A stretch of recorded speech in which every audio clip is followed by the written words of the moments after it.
Saudaraku, tim bola voli putri Korea Selatan Daejeon Juwanya Respak resmi mengumumkan skuad mereka untuk mengarungi musim 2024-2025. Respak mengumumkan 20 pemain yang akan berlaga pada KOFO Cup dan Liga Voli Korea musim ini. Melalui unggahan di akun media sosial klub, tim berjuluk Red Force itu mencantumkan 20 pemain lengkap beserta nomor punggung pemain pada Jumat 20 September.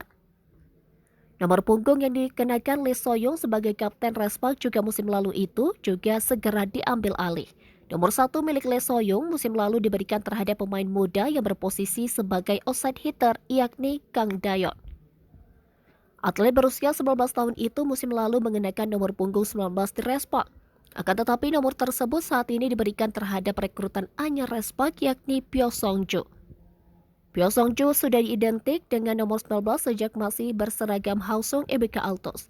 Selain itu, tim besutan Ko Hae-jin itu juga akan memiliki beberapa wajah baru di dalam skuadnya pada musim ini.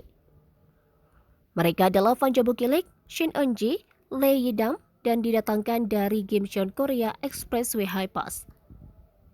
Pemain senior Pyo Song-ju yang direkrut dari Hwasong EBK Altos yang diharapkan bisa menggantikan peran yang ditinggalkan Lee Soyong. Lalu dua pemain baru Respak lainnya adalah Rocky, yaitu Son Hye-ji dan Jong Da-bin. Jabatan ban kapten resmi dipegang oleh Yoon Hae-sun yang kebetulan juga merupakan pemain paling senior di kubu Respak. Adapun pembola voli putri Indonesia, Megawati Hanggasri Pertiwi tetap menggunakan nomor punggung 8. Respak akan memulai perjuangan merengkuh trofi pada KOFO Cup yang digelar pada 29 September hingga 6 Oktober.